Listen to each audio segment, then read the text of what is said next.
হযরত মাওলানা রেজাউল করিম পিতা মাহমুদ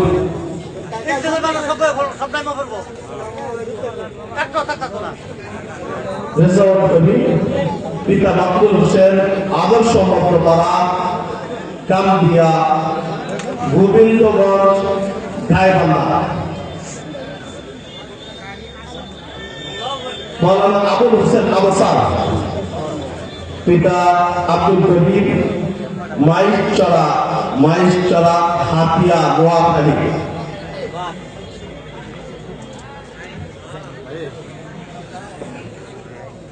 হাফেজ হযরত মাওলানা ইব্রাহিম পিতা আব্দুল খালেক গৌরীপুর কলসিন্দুর দোবাড়া ময়মনসিংহ।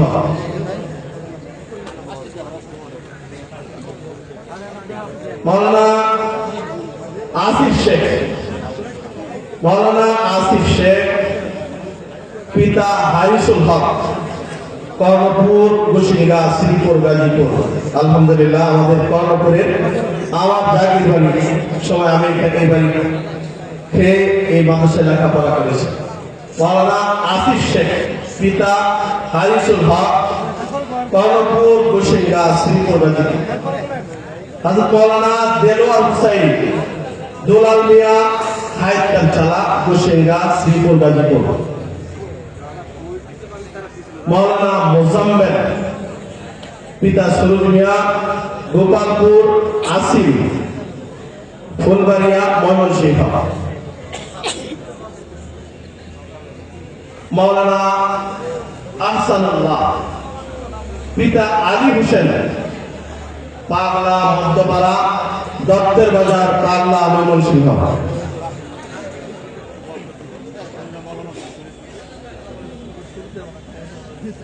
মাওলানা আমিনুল ইসলাম পিতা মুর্তাজা আলী কলসিন্দুর দোবাড়া ময়মনসিংহ।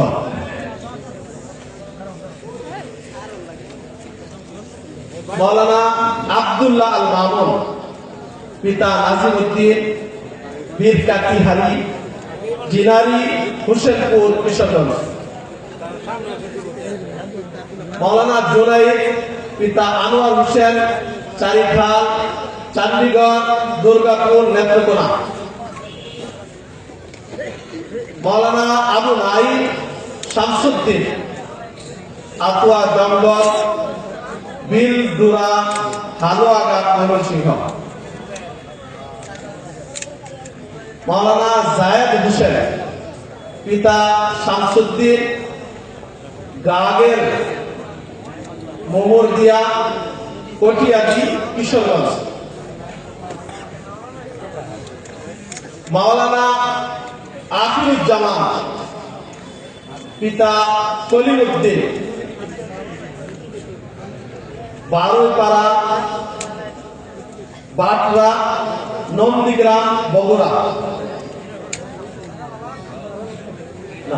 এই 16 জন এবছর বুখারী শরীফ সহ সিয়াসতের কিতাব পড়ে দাওরায়ে হাদিস তাকফির জামাত মাস্টার্স সমাপনী করে তারা পাবি দিল। এই 18 জন হাফেজ এবং 16 জন হলো দাওরায়ে হাদিসের তাকফির প্রদান করা হলো। আল্লাহ তাআলা আমরা দোয়া করব আল্লাহ তাআলা যেন এই আলেমগুলোকে হাক্কানি আলেম হিসাবে এবং হাফেজদেরকে আল্লাহ তাআলা যেন হাক্কানি হাফেজ এবং তাদেরকে আল্লাহ তাআলা আলেম হিসাবে কবুল করেন। আল্লাহ তাআলা এই আলেমদেরকে আমরা দোয়া করব আমাদের এই কষ্টের আমাদের এই দান যাদের পিছনে ব্যয় হয়েছে তারা আজকে পাঁচ দিকে আমাদের কাছ থেকে আমাদেরকে ফসল দিয়ে গেল। আমাদের এই ফসল যেন মৃত্যুর আগ পর্যন্ত বহাল থাকে, জীবিত থাকে। তাদের দ্বারা যাতে আমাদের এই বাংলাদেশ শুধু না পৃথিবী যেন ইসলাম, পৃথিবী যেন ন্যায়, পৃথিবী যেন কোরআনের পথে চলার একটা পথ পায়।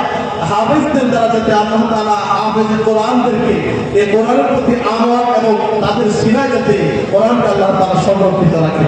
আমরা সকলে দোয়া করব। জি আলহামদুলিল্লাহ। এই পর্যায়ে আমরা যার জন্য অপেক্ষা করছিলাম, যার কথা আমরা বারবার শুনতেছিলাম, যার জন্য আমাদের এত দীর্ঘ কষ্ট, আমাদের আজকে বিশ্বকারী আন্তর্জাতিক খ্যাতিসম্পন্ন কারি হযরত আল্লামা মাওলানা হাফেজ কারি সাইদুল ইসলাম আসাদ আমাদের কাছে আলোচনায় আসেন। কারি আন্তর্জাতিক খ্যাতিসম্পন্ন কারি হযরত মাওলানা হাফেজ কারি সাইদুল ইসলাম আসাদ ঢাকা হযরতের গুরুত্বপূর্ণ আলোচনা পেশ করার জন্য সবাই অনুরোধ জানাই।